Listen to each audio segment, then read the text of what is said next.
কর্ণাটক মধ্যপ্রদেশেও মারা গেছে। কই আমরা তো রাজনীতি করি না। মহাকুম্ভেও বিপর্যয় হয়েছিল, ঘোষণা করা হয়েছিল বিপর্যয় বলে। সাংবিধানিক পোস্ট মেনে দোষ দেওয়া উচিত, প্রধানমন্ত্রীকে জবাব দিলেন মুখ্যমন্ত্রী।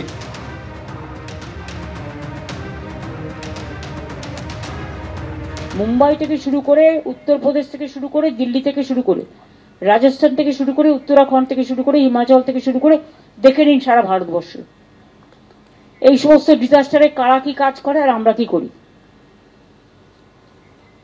হিলি এরিয়াতে ডিজাস্টার উত্তরাখণ্ডে কম হয়নি, অনেক মানুষ মারা গেছে। অনেক সময় সংখ্যাটা দেখানো হয় না, কারণ সেখানে ডাবল ইঞ্জিন সরকার আছে। মারা গেল ল্যান্ডস্লাইডে, ফার্স্ট ফ্লাডে বলে দিল ব্রিজ ভেঙে মরে গেছে। ব্রিজ তো অনেক ভেঙেছে, ভেঙে অনেক লোক মারা গেছে, এমনকি গুজরাটেও, ইউপিতেও, কর্ণাটকাতেও, রাজস্থানেও, মধ্যপ্রদেশেও, বিভিন্ন জায়গায়। কই আমরা তো এটা নিয়ে রাজনীতি করি না। মহাকুম্ভ কি ডিজাস্টার ছিল না? ডিজাস্টার অ্যানাউন্স হয়েছিল কি? তাহলে এক এক জায়গায় এক এক রকম কেন? আমার কথা হচ্ছে, যখন কোনো সাংবিধানিক পোস্টে থেকে কেউ কোনো কমেন্টস করবে, তার উচিত সাংবিধানিক পোস্টটাকে মেনেই কমেন্টসটা করা। নাগরাকাটায় বিজেপি সাংসদ ও বিধায়কের উপর হামলার ঘটনায় তীব্র নিন্দা করলেন প্রধানমন্ত্রী নরেন্দ্র মোদী। এই হামলা প্রমাণ করে রাজ্যের আইন শৃঙ্খলার অবস্থা কতটা করুণ। সমালোচনা করে বললেন প্রধানমন্ত্রী নরেন্দ্র মোদী, জনগণের পাশে দাঁড়াতে গিয়ে দলীয় সহকর্মীদের উপর হামলা, যেভাবে হামলা তা তৃণমূলের অসংবেদনশীল আচরণকে প্রকাশ্যে এনেছে বললেন প্রধানমন্ত্রী নরেন্দ্র মোদী।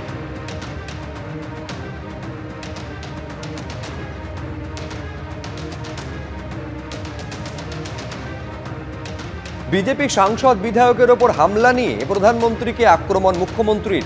মমতা বন্দ্যোপাধ্যায়কে নিশানা করে এক্স হ্যান্ডেলে পাল্টা পোস্ট বিরোধী দলনেতার। শুভেন্দু অধিকারী টুইটে লিখছেন, মাননীয় মুখ্যমন্ত্রী, আপনার দলীয় কর্মীদের গুন্ডামি আড়াল করার কৌশল সহজেই বোঝা গিয়েছে।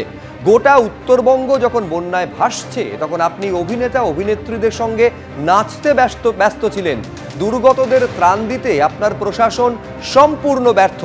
বিজেপি নেতারা দুর্গতদের সাহায্য করতে গেছিলেন। প্রধানমন্ত্রী 100% সঠিক কথা বলেছেন। এই বিপদের সময় আপনার দলের গুন্ডাদের থেকে এই হিংসা হানাহানি আশা করা যায় না। আপনি আসলে একজন ডিক্টেটর ইন ডিনায়াল। বিন্দুমাত্র লজ্জা থাকলে পদত্যাগ করুন।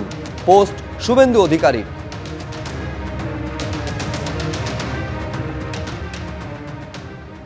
ইতিমধ্যে এক প্রকার ধ্বংসস্তূপে পরিণত হয়েছে মিরিকের বিস্তীর্ণ অঞ্চল।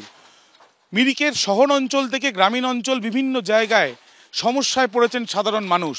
আমরা দেখছি এনডিআরএফের টিম, তারা এখানে বিভিন্ন জায়গায় বিগত বেশ কয়েকদিন ধরে, অর্থাৎ এই বৃষ্টির পর থেকে তারা যে বিভিন্ন জায়গাতে উদ্ধার কাজ চালাচ্ছেন, তাদের তরফ থেকে শহর অঞ্চল, গ্রাম অঞ্চল বিভিন্ন জায়গাতে এই উদ্ধার কাজ চালিয়ে যাওয়া হচ্ছে।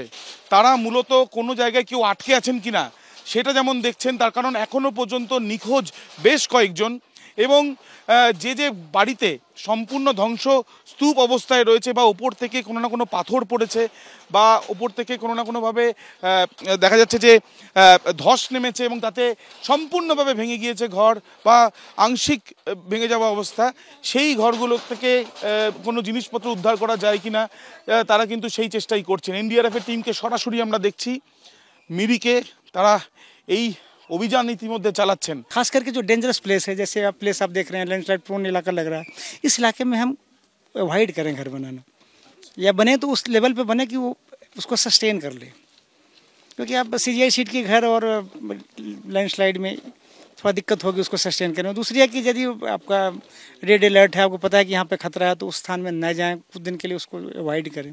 सब मिलिए এই একদিকে যেমন এই টানা বৃষ্টি এবং ধসের কারণে এক প্রকার মৃত্যুর তালিকা বারবার করে বেড়েছে, অন্যদিকে এই যে ধ্বংসস্তূপের অবস্থা হয়েছে পাহাড়ি অঞ্চলে, প্রায় আমরা 4900 ফুট ওপরে রয়েছি, অর্থাৎ 4900 ফুট ওপরেও এই ধরনের যে সমস্যা, সেই সমস্যা কিন্তু মারাত্মক আকার ধারণ করেছে। ক্যামেরায় প্রবীরদের সাথে আবির দত্ত, এবিপি আনন্দ, মিরিক। কিভাবে পলিমাটি জমে রয়েছে ডান দিকে এবং বাদিকে, আমি দেখাচ্ছি সেই ছবিটা, এবং জিনিসপত্র আসবাবপত্র কিভাবে ছড়িয়ে ছিটিয়ে রয়েছে, কতটা ক্ষতিগ্রস্ত হয়েছে এই বাড়ি তুমি দেখতে পাচ্ছ সেই ছবি। এখনো কিন্তু বাড়ির যারা পরিবারে রয়েছে তারা কিন্তু রীতিমতো কান্নায় ভেঙে পড়েছে। জিনিসপত্র কিভাবে তারা বাঁচাবেন, এখন পর্যন্ত যেই সমস্ত জিনিস তারা বাঁচাতে পেরেছে, শাড়ি কাপড় পর্যন্ত, বাকি সমস্ত জিনিস কিন্তু জলের তলে তলিয়ে গিয়েছে। একটু কথা বলবো চেষ্টা করো মাসিমা, কি পরিস্থিতি এখন বাড়ির? না, শাড়ি কাপড় বাঁচাতে পারিনি, কিছু বাঁচাতে না, পারেনি? আলমারি দুইটা আলমারি ভর্তি একদম ভিজে সব শেষ। সোনা দানা জিনিসপত্র সব চলে গিয়েছে? সোনা দানা কিছুটা গেছে, কিছুটা আছে, কিন্তু বেশিরভাগই চলে গেছে। টাকা পয়সাও গেছে, তবে খাট, ড্রেসিং টেবিল, ফ্রিজ, আলমারি। যখন এই পরিস্থিতি হয় তখন কোথায় ছিলেন আপনারা? ঘরেই ছিলেন? ঘরেই ছিলাম, খাটের উপরে দাঁড়ায় ছিলাম। কি দেখলেন রাতের ওই পরিস্থিতি? হঠাৎ করে জল ঢুকলো, আমার ছেলে দরজা খুলতে গেলে আমরা বেরোবো বলে, কিন্তু হুড় হুড় করে জল ঢুকছে বলে আর বেরোতে পারলাম না। খাটের উপরে দাঁড়ায় থাকলাম, দাঁড়ায় থাকতে তো জল বেড়েই যাচ্ছে। আমার ছেলে তো টেবিলের উপর উঠলো চেয়ার দিয়ে, তারপরে আমরা খাটের উপরে তিনজনে, বৌমা, আমি, আমার হাজবেন্ড দাঁড়ালাম। আমার হাজবেন্ডও দাঁড়াতে পারতেছিল না। তবে 5:30টার সময় জলের মধ্যে দিয়ে আমার ছেলে, ওর সবাই আসছিল করার জন্য, ছেলেকে বের করে দিল ওর বাবাকে। কতক্ষণ জল ছিল আপনার বাড়িতে? আমার বাড়িতে 3:30 থেকে 5:30। 9 ফিট জল ছিল? না, 9 ফিট জল ছিল। আর জল মানে বেড়ে যাচ্ছে ধু ধু করে, কিন্তু কমার সময় একটু করে কমছে। সবকিছুই চলে গিয়েছে। এই মুহূর্তে ডাক্তারের কিছু চিকিৎসার জিনিসপত্র রয়েছে, কাগজপত্র রয়েছে, ওনার স্বামীর হাজবেন্ডের কিছু কাগজপত্র রয়েছে, মানে যেগুলো গুরুত্বপূর্ণ নথি, সেগুলো কিন্তু খোঁজার চেষ্টা করছে এই বাড়ির কর্ত্রী যে রয়েছে। একমাত্র এগুলোই বেঁচে রয়েছে, কিন্তু ভেজা অবস্থায় রয়েছে। এই পলি মাটি পরিষ্কার করতে প্রায় বেশ কয়েকদিন লাগবে বলে জানানো হচ্ছে, এবং তারপরে কিন্তু স্বাভাবিকভাবে তার জীবনে ফিরে আসবে। এবং ঘরে থাকার মতো পরিস্থিতি কিন্তু এখন নেই। এই বাড়িতে যে কজন রয়েছে পরিবারে সবাই কিন্তু অন্যত্র চলে গিয়েছে। এই রাতের অন্ধকারে তারা অন্য বাড়িতে থাকছেন। সকালে এসে কিছুটা জিনিস যদি বাঁচানো যায় তার চেষ্টা চালাচ্ছেন বাড়ির পরিবারের সদস্যরা। গত রবিবার মধ্যরাতে ভুটান পাহাড়ে বৃষ্টির জেরে এই কুট্টিঝোড়া নদীর যে রাস্তা রয়েছে এবং ব্রিজ রয়েছে সেটা কিন্তু ভেঙে গিয়েছিল।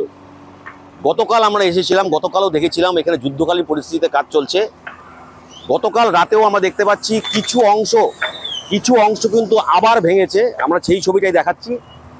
এখানে কিন্তু পাথর দিয়ে গার্ডওয়াল করা হয়েছে, রাস্তা পুরোপুরি বিচ্ছিন্ন হয়ে গিয়েছে বানারোডের সাথে নাগরাকাটার। যুদ্ধকালীন পরিস্থিতি আমরা দেখতে পাচ্ছি। একদিকে নেটের মধ্যে বোল্ডার লাগিয়ে কিন্তু জল আটকানোর কাজ চলছে, পাশাপাশি ওপরেও আমরা দেখতে পাচ্ছি নেটিংয়ের কাজ চলছে। বোল্ডার দিয়ে এটাকে জল বন্ধ করার চেষ্টা চালাচ্ছে প্রশাসনের তরফ থেকে। এই মুহূর্তে কিন্তু বানারহাট থেকে নাগরাকাটা যাওয়ার যে রাস্তা, সেই রাস্তা কিন্তু পুরোপুরি বিচ্ছিন্ন হয়ে গিয়েছে। ঘুর পথে যানবাহন চলছে। কবে রাস্তা স্বাভাবিক হবে কারোরই জানা নেই। তবে এখনও কিন্তু নাগরাকাটার মানুষ যারা রয়েছে তারা কিন্তু আতঙ্কের মধ্যে রয়েছে। ফের যদি পাহাড়ে বৃষ্টি হয় তাহলে কিন্তু এই কুট্টিঝোড়া নদীর জল বাড়তে পারে এবং বেড়ে কিন্তু প্লাবিত হওয়ার আশঙ্কা রয়েছে, এমনটাই আশঙ্কা করছে এলাকার মানুষ। এখনও কিন্তু আতঙ্ক কাটেনি।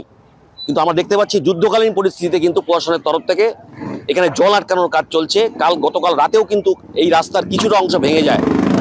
তারপরেই কিন্তু সকাল থেকেই নেটের মধ্যে বোল্ডার ফেলে এখানে জল আটকানোর ব্যবস্থা করছে প্রশাসনের তরফ থেকে। সেই ছবি আমরা দেখাচ্ছি। তবে কবে রাস্তা স্বাভাবিক হবে কারোরই জানা নেই, কবে এই রাস্তা খুলবে সেটারও কিন্তু কেউ জানা নেই। ফের যদি পাহাড়ে বৃষ্টি হয় তাহলে কিন্তু আরও বিপর্যয় হতে পারে নাগরাকাটা এলাকায়। ক্যামেরা শান্তনু করের সাথে রায় চট্টোপাধ্যায়, এবিপি আনন্দ, জলপাইগুড়ি।